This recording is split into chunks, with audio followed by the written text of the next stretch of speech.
ओम शांति। ओम शांति। आज की तारीख है 12 मार्च 2026। साकार महावाक्य। बाबा कहते मीठे बच्चे, ये पढ़ाई सोर्स ऑफ इनकम है। ये पढ़ाई सोर्स ऑफ इनकम है। इससे तुम मनुष्य से देवता बनते हो। इससे तुम मनुष्य से देवता बनते हो। 21 जन्मों के लिए सच्ची कमाई हो जाती है। 21 जन्मों के लिए सच्ची कमाई हो जाती है। बाबा कहते मीठे बच्चे, ये पढ़ाई सोर्स ऑफ इनकम है। इससे तुम मनुष्य से देवता बनते हो। 21 जन्मों के लिए सच्ची कमाई हो जाती है। कितने जन्मों के लिए? 21 जन्मों के लिए सच्ची कमाई हो जाती है। आज का प्रश्न, बाप जो मीठी मीठी बातें सुनाते हैं वे धारण कब होंगी? बाप जो मीठी मीठी बातें सुनाते हैं ना रोज, रोज सुनाते हैं, वे धारण कब होंगी? ना हमारे जीवन में कब उतरेंगी? बातें सुनते हैं, बड़े खुश होते हैं, आज बाबा ने ऐसा कहा, आज बाबा ने ऐसा कहा। फिर अपनी तरफ देखते हैं कि ऐसा कुछ दिखता क्यों नहीं है। कारण क्या है? जबकि बाबा ने ऐसा कहा, तुम ऐसे हो, तुम ऐसे हो, फिर भी अपनी तरफ जब देखते हैं वो दिखता क्यों नहीं है? क्यों इतनी बड़ी मार्जिन अभी बाकी है? कारण क्या है उसका? इतनी मीठी मीठी बातें सुनाते हैं, वे कब धारण होंगी? अब धारण तो हम बच्चों ने ही करनी है। बाबा ने तो सुनाया, बाबा ने समझाया, ऐसे करो, ऐसे ना करो, क्या करो क्या ना करो। बाबा ने समझाया भी, सिखाया भी, पर ये धारण कब होंगी? जिस दिन सुनते उस दिन बड़े खुश होते हैं, आज बाबा ने ऐसा कहा, आज बाबा ने ऐसा कहा। फिर कोई अगर हमारे जीवन में झांक के देखे तो उसे वो दिखेगी चीजें।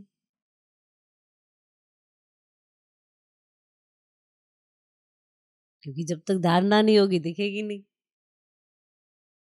तो जो बाबा इतनी मीठी मीठी बातें सुनाते हैं वे धारण कब होंगी? वरना कुछ तो ऐसे सिम्टम्स होंगे ना जो पता चल जाएगा कि हाँ, इनमें इस चीज़ों की धारणा है। जैसे कोई परिस्थिति आती है, कोई परीक्षा आती है, उसी समय एहसास होता है कि हम किस कंडीशन में हैं। आगे पीछे तो हम बहुत कुछ सुनाते भी हैं और बहुत कुछ बताते भी हैं। ऐसे सभी कहते हैं हम निश्चय बुद्धि बच्चे हैं। निश्चय की सही परख तो पेपर के समय होती है, सिचुएशन के समय होती है। हिलते हैं, निर्भय रहते हैं, निश्चिंत रहते हैं, क्या करते हैं। तो इतनी जो मीठी मीठी बातें बाबा सुनाते हैं वे धारण कब होंगी? उत्तर,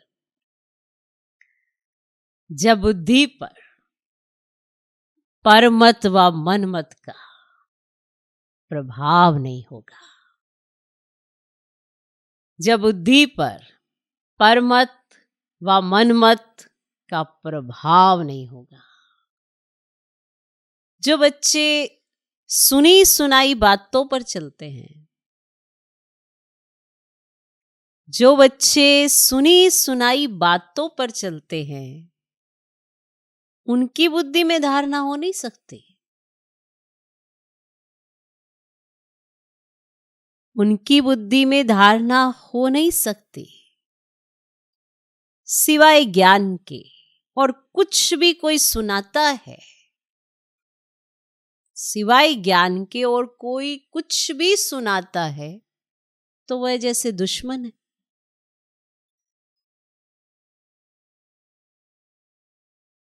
सिवाय ज्ञान के और कोई कुछ भी सुनाता है तो वह जैसे दुश्मन है।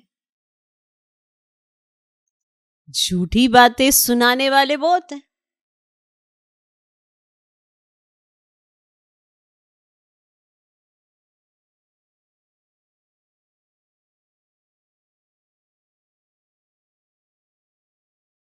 झूठी बातें सुनाने वाले बहुत हैं। इसीलिए hear no evil, see no evil,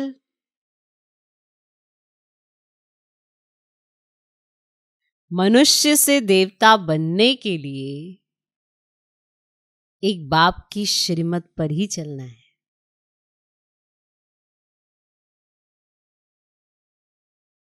clear हुआ कि कब ये मीठी मीठी बातें हमारे अंदर बैठ जाएंगी, धारण हो जाएंगी, और क्यों नहीं होती हैं? सुन लिया कि जब बुद्धि पर परमत व मनमत का प्रभाव नहीं होगा। जो बच्चे सुनी सुनाई बातों पर चलते हैं उनकी बुद्धि में धारणा हो नहीं सकती। सिवाय ज्ञान के और कुछ भी कोई सुनाता है तो वह जैसे दुश्मन है। झूठी बातें सुनाने वाले बहुत हैं। इसलिए hear no evil, see no evil, मनुष्य से देवता बनने के लिए एक बाप की श्रीमत पर ही चलना है। क्लियर? आज का गीत है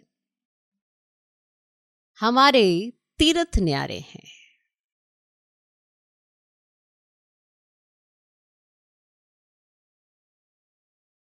ओम शांति।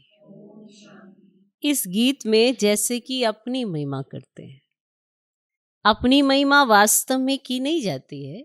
अब ये तो सब समझने की बातें हैं। जो भारतवासी बहुत समझदार थे अभी बेसमझ बने हैं। अब प्रश्न उठता है, समझदार कौन थे? अब ये कहाँ भी लिखा हुआ ही नहीं है। तुम हो गुप्त। कितनी वंडरफुल बातें हैं। एक तो बाप कहते हैं मेरे द्वारा ही बच्चे मुझे जान सकते हैं, फिर मेरे द्वारा सब कुछ जान जाते हैं। अब सृष्टि के आदि मध्य अंत का जो खेल है उनको समझ जाते हैं, और कोई भी नहीं जानते। और एक मुख्य भूल की है, जो निराकार परम पिता परमात्मा शिव के बदले श्री कृष्ण का नाम डाल दिया है। अब पहला नंबर शास्त्र जिसको श्रीमद् भगवत गीता कहते, वही रोंग हो गया है। इसीलिए पहले पहले तो सिद्ध करना है कि भगवान एक है, फिर पूछना है गीता का भगवान कौन। भारत का आदि सनातन देवी देवता धर्म है। अगर नया धर्म कहें तो ब्राह्मण धर्म ही कहेंगे। तो पहले चोटी है ब्राह्मण, फिर देवताएं। अब ऊंचते ऊंच ब्राह्मण धर्म है। जो ब्राह्मण ब्रह्मा द्वारा परम पिता परमात्मा रचते हैं वही ब्राह्मण फिर देवता बनते हैं। तो मुख्य बात है भगवान सबका बाप है? अब नई दुनिया का रचयिता, तो जरूर नई दुनिया ही रचेंगे ना। नई दुनिया में नया भारत होता है। जन्म भी भारत में लिया है, और भारत को ही स्वर्ग बना रहे हैं ब्रह्मा द्वारा, और तुमको अपना बनाकर फिर पढ़ाते हैं मनुष्य से देवता बनाने। तो पहले तुम शूद्र वर्ण के थे, फिर आए ब्राह्मण वर्ण में, फिर देवी वर्ण में, तो पीछे वृद्धि होती रहती है। एक धर्म से अनेक धर्म हो जाते हैं। टाल टालियां भी सब धर्मों की बन जाती हैं, हर एक धर्म से निकलती हैं। 3 ट्यूब होती है ना, तो ये है मुख्य। तो हर एक से अपनी अपनी शाखाएं निकलती हैं, और मुख्य है फाउंडेशन, फिर 3 ट्यूब्स हैं मुख्य, ठीक, और थुर है आदि सनातन देवी देवता धर्म का। तो जो अभी सब राजयोग सीख रहे हो, दिलवाड़ा मंदिर बड़ा अच्छा बना हुआ है, उनमें सारी समझानी। बच्चे यहाँ बैठे हैं, कल पहले भी तुमने राजयोग की तपस्या की थी। तो जैसे क्राइस्ट का यादगार क्रिश्चियन देश में है, वैसे तुम बच्चों ने यहाँ तपस्या की है, तब तुम्हारा भी यादगार यहाँ है। अब है तो बहुत सहज बात, परंतु कोई भी जानते ही नहीं है। अब सन्यासी लोग तो कह देते हैं ये सब कल्पना है, जैसी जो कल्पना करे। अब तुम्हारे लिए भी कहते हैं कि ये चित्र आदि सब कल्पना से बनाए हैं। जब तक बाप को जाने कल्पना ही समझते हैं। अब नॉलेजफुल तो एक बाप है ना, तो मुख्य है बाप का परिचय देना। वे बाप स्वर्ग का वर्षा देते हैं, कल पहले भी दिया था, फिर 84 जन्म लेना पड़े। भारतवासियों के ही 84 जन्म होते हैं। फिर संगम युग पर बाप आकर राजधानी की स्थापना करते हैं। तो तुम बच्चों ने बाप द्वारा समझे? जब अच्छी रीति समझे, बुद्धि में बैठे, तब खुशी भी रहे। अब ये पढ़ाई बड़ी सोर्स ऑफ इनकम है और पढ़ाई से मनुष्य बैरिस्टर आदि बनते हैं, लेकिन ये पढ़ाई मनुष्य से देवता बनने की है। और प्राप्ति कितनी भारी है, इन जैसी प्राप्ति कोई करा ही ना सके। और ग्रंथ में गाया हुआ है, मनुष्य से देवता किए करत ना लागी बार। परंतु मनुष्यों की बुद्धि चलती नहीं है। जरूर वह देवी देवता धर्म प्राय लोप हो गया है, तब तो लिखते मनुष्य से देवता करे, मनुष्य से देवता बने। अब देवताएं सतयुग में थे, अब उन्हों को जरूर भगवान ने संगम पर रचा होगा। कैसे रचा, अब यह नहीं जानते। तो गुरु नानक ने भी परमात्मा की महिमा गाई है, उन जैसी महिमा कोई ने नहीं गाई है।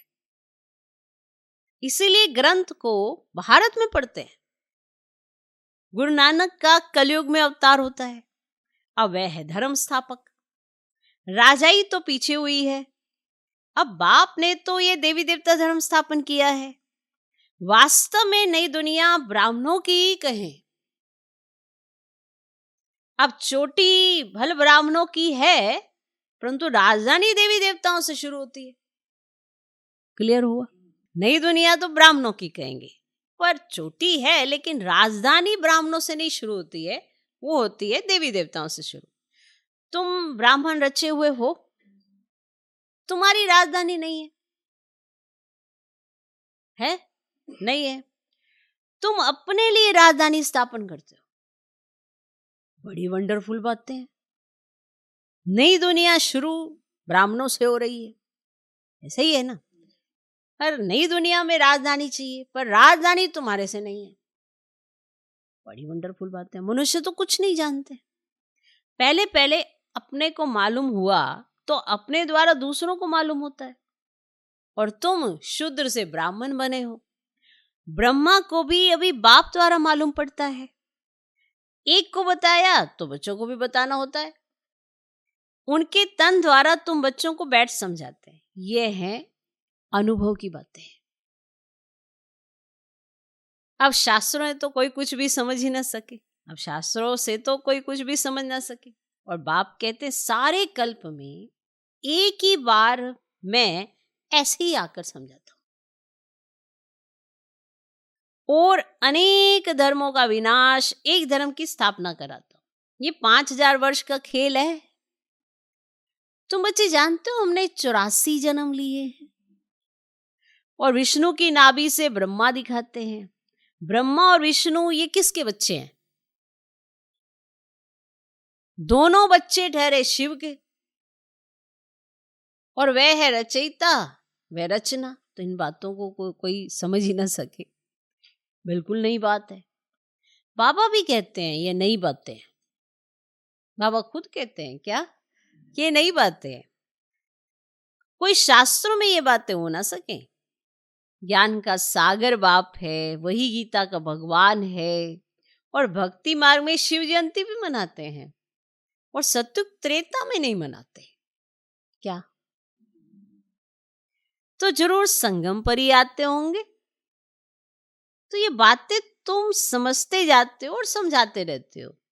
जो समझाने वाले बाप की महिमा है वे बच्चों की होनी चाहिए। तुमको भी मास्टर ज्ञान का सागर बनना है। प्रेम का सागर, सुख का सागर यहां बनना है, कल नहीं, यहां बनना है। किसको दुख नहीं देना है, बहुत मीठा बनना है। कहां बनना है? यहां बनना है। तुम जो कड़ुए एकदम जहर मिसल थे। ओहो, मतलब जहर है ये, तो जहर एकदम कड़वे और जहर मिसल थे। सो तुम वाइसलेस ब्राह्मण बन रहे हो, ईश्वर की संतान बन रहे हो, क्योंकि बीच बीच में कूद के माया की संतान भी बन जाते ना, इसीलिए बाबा को कहना पड़ता है कि बन रहे हो। विशेष से वाइसलेस देवता बन रहे हो। आधा कल्प तुम पतित बनते बनते अभी बिल्कुल जड़ी भूत अवस्था को पाए हुए हो। क्लियर हुआ? अब सड़े हुए कपड़ों को सटका लगाने से फटकर चीर हो जाते हैं। कई बार ऐसे सड़े हुए कपड़े होते हैं, उन्हें फटका मारो तो चिरचिर हो जाते हैं। यहां भी ज्ञान के सटके लगाओ तो पुर्जा पुर्जा हो जाते हैं, माना दिल शिकस्ती आ जाती है, देह अभिमान आ जाता है, अभिमान आ जाता है, अपमान फील होने लगता है। ये है पुर्जा पुर्जा होना। ये नहीं समझते कि हम इतने मैले हो गए हैं तो ठीक तो होना पड़ेगा ना, बस पुर्जा पुर्जा हो जाता है। थोड़ा झटका मारो, पुर्जा पुर्जा। वही हाल ब्राह्मणों का है। जरा सा किसी को संवारने जाओ, देह अभिमान हटाने जाओ, बस जरा सा बताओ तो सही, यहाँ पे तुम्हारे को देह अभिमान आता है। ये चीज आप में सुधर जाए ना तो फिर तो कमाल हो जाए, बस और देह अभिमान आ जाता है। इसे कहते हैं फटका मार के पुर्जा पुर्जा हो जाना। तो सड़े हुए कपड़ों को झटका लगाने से फटकर चिरचिर हो जाते हैं। चिरचिर समझते हो ना? तो यहाँ भी ज्ञान के सटके लगाओ तो पुर्जा पुर्जा हो जाता है। कोई कपड़ा ऐसा मैला है जो साफ करने में बहुत टाइम लगता है, घिसी घिसी घिसाट घिसाट के ऐसे माना साफ करना पड़ता है, इतना मैला है कपड़ा। माने ये ब्राह्मणों की अवस्था की कहानी की बात हो रही है, ये ब्राह्मणों की अवस्था की बात हो रही है कि कोई कपड़ा ऐसा मैला, एग्जाम्पल दिया जा रहा है, जो साफ करने में भी बहुत टाइम लगता है। इतना माना जिद्दी, माना दाग जैसे लगा होता है ना, उसे बार बार समझाओ ये सब नहीं सोचना, फिर भी वही सोचेगा, फिर भी वही सोचेगा, ऐसे माना जिद्दी। फिर वहां भी हल्का पद मिल जाता है, बाबा धोबी है और तुम भी साथ में मददगार हो। बाबा छटके लगा रहे, बाकी पानी से वो कोई और निकालेगा, तुम भी साथ में मददगार हो। धोबी भी नंबरवार होते हैं। अब यहाँ भी नंबरवार है कौन? धोबी नहीं, एक मेन धोबी होता है, वो जब भी धोता है बड़ा अच्छे से साफ सुथरा एकदम अच्छे से नंबरवार होते हैं। धोबी अच्छे कपड़े साफ ना करे तो कहेंगे ना कि ये तो जैसे हजाम है। आजकल कपड़े साफ धुलाने सीखे हैं। अब बाबा प्यारे के आजकल कपड़े साफ धुलाने सीखे हैं। आगे गांवड़ों में तो बहुत मैले कपड़े धुलाई होते थे। ये हुनर भी बाहर वालों से आया है और बाहर वाले कुछ इज्जत देते हैं, उनको लगता है कि अरे ये कपड़े धोकर देते हैं, कितनी बड़ी बात है। वो बाहर वाले, वो उनको लगता है कि एक्स्ट्रा पैसे देने चाहिए हैं, तो बाहर वाले धोबियों को यहाँ पे इज्जत देते हैं। इन्होंने कपड़े धो के दिए, हमसे तो धुलते नहीं थे, तो वो ऐसे इज्जत देते, पैसे आदि की मदद करते हैं।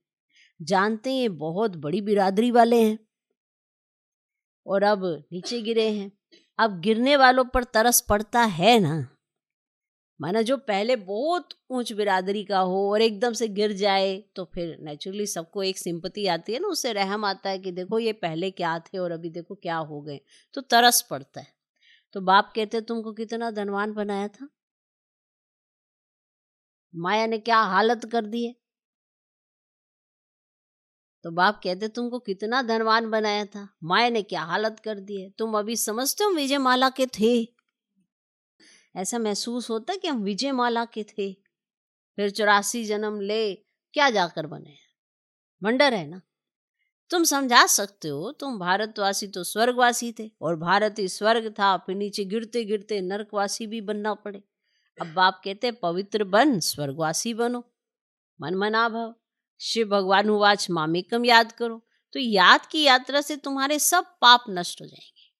अब शास्त्रों में लिखा है श्री कृष्ण ने भगाया पटरानी बनाने, और तुम सब पढ़ रहे हो, पटरानी बन रहे हो। तुम सब तो पढ़ रहे हो और पटरानी बन रहे हो, परंतु इन बातों को कोई समझ नहीं सकते हैं। अब बाप ने आकर बच्चों को समझाया है। बाप कहते मैं कल्प कल्प तुमको समझाने आता हूं। तो पहले भगवान एक है ये सिद्ध कर फिर बताओ गीता का भगवान कौन है। पहले तो ये सिद्ध करो कि भगवान एक है, फिर ये सिद्ध करो कि गीता का भगवान कौन है। राजयोग किसने सिखाया है? अब भगवान ही ब्रह्मा द्वारा स्थापना कराते हैं और विष्णु द्वारा पालना होती है, फिर विनाश, फिर पालना कराते हैं। तो ये जो ब्राह्मण है वही फिर देवता बनते हैं। तो ये बातें भी समझ में उन्हों की आएंगी जिन्होंने कल्प पहले समझा है। अब आप कहेंगे कि हम तो है ही नहीं जो कल्प पहले समझे हैं, ये कैसा भाव है? आपको इस तरह से समझना है कि हमने कल्प पहले समझा है, इसीलिए तो हम बाप के पास आए हैं, तभी तो बाप के बने हैं। ये कहीं ऐसे समझ लेते हैं, बाबा ने ही तो कहा ना जिन्होंने कल्प पहले समझा। मैंने क्या समझा होगा? लगता नहीं, मेरी अवस्था देख के समझा ही नहीं होगा। यह बाप के बने हो, बाप की गोद में बैठे हो, तो ये समझो कि मैंने कल पहले समझा है। नहीं तो और भी बहुत है जिन्होंने कुछ समझा ही नहीं है। क्लियर? सेकंड बाय सेकंड जो हुआ इस समय तक समझेंगे। ड्रामा में तुम्हें बहुत पुरुषार्थ करना है, ये तो बच्चे समझते हैं। अभी हमारी व्यवस्था नहीं हुई है, टाइम लगेगा। कर्मातीत अवस्था हो जाए तो फिर सब नंबर 1 पास हो जाए, तो फिर तो लड़ाई भी लग जाती, आपस में खिटपिट चलती रहती है। देख ही रहे हो, तुम जानते हो जहां तहां देखो लड़ने की तैयारियां कर रहे हैं। देख रहे हो, सब तरफ तैयारियां कर रहे हैं। और तुमने जो कुछ दिव्य दृष्टि से देखा है ना, वह फिर इन आंखों से देखना है। विनाश का साक्षात्कार किया है, फिर वैसे आंखों से देखेंगे। स्थापना का भी साक्षात्कार किया है, फिर प्रैक्टिकल में राजाई भी देखेंगे। तुम बच्चों को तो बहुत खुशी होनी चाहिए, ये तो पुराना तन है और योग से आत्मा पवित्र बन जाएगी, फिर ये पुराना शरीर भी छोड़ना है। 84 जन्मों का चक्र पूरा होता है, फिर जरूर सबको नए शरीर मिलेंगे।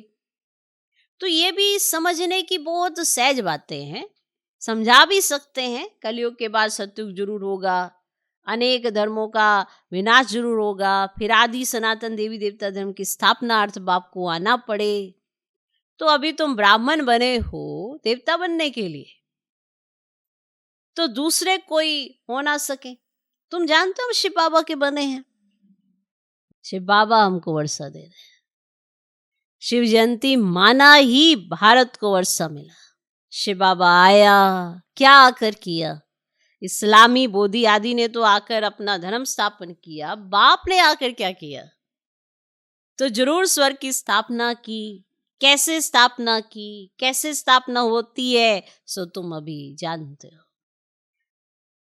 फिर सतयुग में ये सब भूल जाएंगे। ये भी समझते हो 21 जन्मों का वर्षा अभी हम ले लेते हैं, ये ड्रामा में नूंद है। भल वहां समझेंगे वह बाप है, यह बच्चा है, बच्चे को वर्षा मिलता है, परंतु ये प्रारब्ध है अभी की। सच्ची कमाई कर 21 जन्मों के लिए तुम वर्षा अभी पा रहे हो। 84 जन्म तो लेने ही हैं, सतो प्रधान से फिर सतो रजोतमो में आएंगे। ये अच्छी रीति याद करने से फिर खुशी में भी रहेंगे और समझाने में बड़ी मेहनत लगती है। समझ आ रहा है? आ रहा है? समझाने में बड़ी मेहनत लगती है। जब समझ जाते हैं ना तो उनको बड़ी खुशी होती है। अब आपको अगर खुशी नहीं है तो माना समझ ही नहीं आया, और अगर समझ आ गया तो खुशी रहेगी। आप अपने आप को चेक करो और जज करो कि क्यों मुझे खुशी नहीं रहती, क्या मुझे समझ नहीं आया? तो जो बच्चे अच्छी रीति समझते हैं वे फिर बहुतों को समझाते रहते हैं। कांटों को फूल बनाते रहते हैं, ये है बेहद की पढ़ाई। वर्षा भी बेहद का मिलता है, फिर इसमें त्याग भी बेहद का है। ग्रस्त व्यवहार में रहते सारी दुनिया का त्याग करना है, क्योंकि तुम जानते हो ये पुरानी दुनिया खत्म होनी है, अब नई दुनिया में जाना है, इसलिए बेहद का संन्यास कराते हैं। अब सन्यासियों का है हद का संन्यास और उनका है हठ योग। अब इसमें हठ की तो बात नहीं रहती, ये तो पढ़ाई है। पाठशाला में पढ़ना है मनुष्य से देवता बनने के लिए। शिव भगवान उवाच, श्री कृष्ण हो ना सके। अब उनको हेवनली गॉड फादर नहीं कहेंगे, हेवनली प्रिंस कहेंगे। तो कितनी मीठी मीठी बातें समझने और धारण करने की है। दैवी लक्षण भी चाहिए। अगर दैवी गुणों की धारणा ही हम में नहीं है तो हम देवता कैसे बनेंगे? अभी ब्राह्मण है, समझ में आता है, पुरुषार्थ चल रहा है, लेकिन ब्राह्मण पने में ही तो दैवी गुण चाहिए। सत्युग में जाएंगे ही तब जब ब्राह्मण पने में दैवी गुण होंगे, तो दैवी लक्षण भी चाहिए। कभी भी सुनी सुनाई बातों पर नहीं लगना चाहिए। लग जाते हैं, इसने ऐसा कहा, उसने वैसा कहा, वैसा ही अपना स्वरूप धारण कर लेते, नहीं लगना चाहिए। व्यास की लिखी हुई बातों पर लगते लगते बुरी गति हुई है ना। किसी ने भी तुमसे कोई सिवाय ज्ञान के कुछ सुनाते हैं, कुछ भी, तो समझो ये हमारा दुश्मन है। ऐसा समझ के चलना। आप दुश्मन है, लड़ाई नहीं करनी है। समझना दुश्मन माना आपका जो श्रीमत पर चलने का इरादा है वो मन मत और परमत पे चलाएगा आपको। इस तरह का दुश्मन आपको भटकाएगा, आपको बाप का बनने से रोकेगा, आपको अपनी दिशा की तरफ ले जाएगा, तो समझो वो दुश्मन है। दुश्मन से हमेशा सावधान रहना होता है, दुश्मन के साथ नहीं रहना होता है। अगर मन बुद्धि आप सरेंडर करके उनके साथ रहने लगोगे तो फिर बाप के बच्चे थोड़ा कहलाए जाओगे। सुन रहे हो? अगर कोई ज्ञान के सिवाय कुछ भी सुनाते हैं तो समझो ये हमारा दुश्मन है, दुर्गति में ले जाते हैं। कभी भी परमत पर नहीं लगना चाहिए। मन मत परमत पर चला तो मरा। इसकी सुन, उसकी सुन, कुछ देखा वाला कुछ नहीं, अपना कोई अनुभव नहीं, बस इसका सुन लिया, उसका सुन लिया, बस उसी के हिसाब से अपनी बुद्धि चलाना शुरू कर दिया। तो मन मत परमत पर चला और ये मरा। बात समझाते रहते हैं। झूठी बातें बोलने वाले तो बहुत हैं, बहुत हैं, जो झूठी बातें करेंगे, झूठ फैलाएंगे और बड़ा अच्छा रैप चढ़ा के आपको परोस भी देंगे और आप सोचेंगे कि वो सत्य हो सकता है। उस झूठी बात से आपकी अवस्था बनी या बिगड़ी, आप अपने आप चेक करना। बिगड़ी तो वो सच हो ही नहीं सकता। तो बाप समझाते रहते हैं, झूठी बातें बोलने वाले तो बहुत हैं, तुमको बाप से ही सुनना है। Hear no evil, see no evil। बाप दादा आई है मनुष्य से देवता बनाने, तो उनकी श्रीमत पर चलना चाहिए। अच्छा, मीठे मीठे सिकिलधे बच्चों प्रति माता पिता बाप दादा का याद प्यार और गुड मॉर्निंग। रूहानी बाप की रूहानी बच्चों को नमस्ते। हम रूहानी बच्चों की भी रूहानी बाप को नमस्ते नमस्ते नमस्ते। Good morning good morning good morning. धारणा के लिए मुख्य सर पहला पॉइंट, यहां बाप समान सुख का सागर, प्रेम का सागर बनना है। यहां बाप समान सुख का सागर, प्रेम का सागर बनना है। सर्व गुण धारण करने हैं, किसी को भी दुख नहीं देना है। सर्व गुण धारण करने हैं, किसी को भी दुख नहीं देना है। यहां बाप समान सुख का सागर, प्रेम का सागर बनना है, सर्व गुण धारण करने हैं, किसी को भी दुख नहीं देना है। दूसरा पॉइंट, सुनी सुनाई बातों पर कभी विश्वास नहीं करना है। सुनी सुनाई बातों पर कभी विश्वास नहीं करना है। परमत पर नहीं चलना है। Hear no evil, see no evil. सुनी सुनाई बातों पर कभी विश्वास नहीं करना है। परमत पर नहीं चलना है। Hear no evil, see no evil. आज का वरदान, मैंपन के बोझ को समाप्त कर प्रत्यक्ष फल का अनुभव करने वाले बालक सो मालिक भव। मैंपन के बोझ को समाप्त कर प्रत्यक्ष फल का अनुभव करने वाले बालक सो मालिक भव।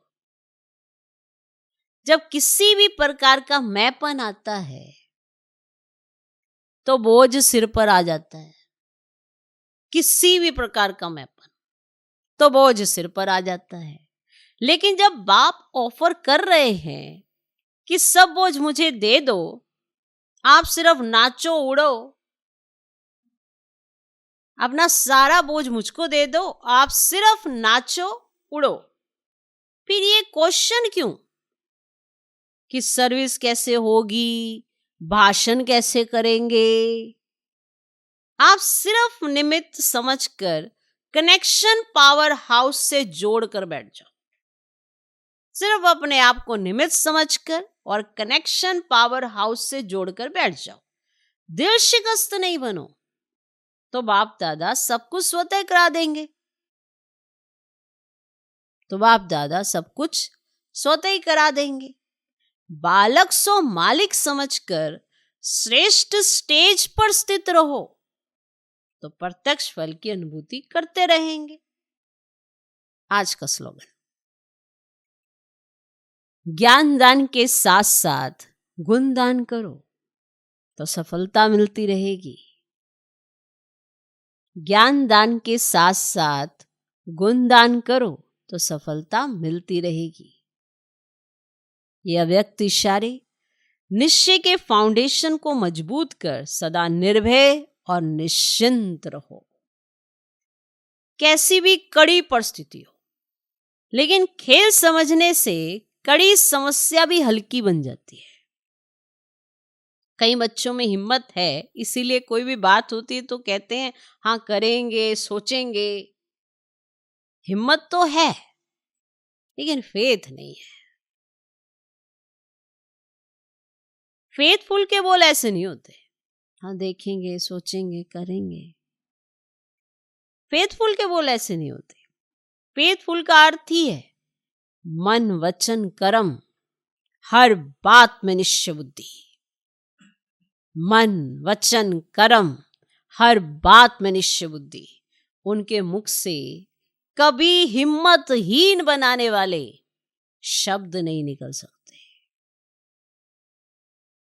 उनके मुख से कभी हिम्मतहीन बनाने वाले शब्द नहीं निकल सकते। ओम शांति।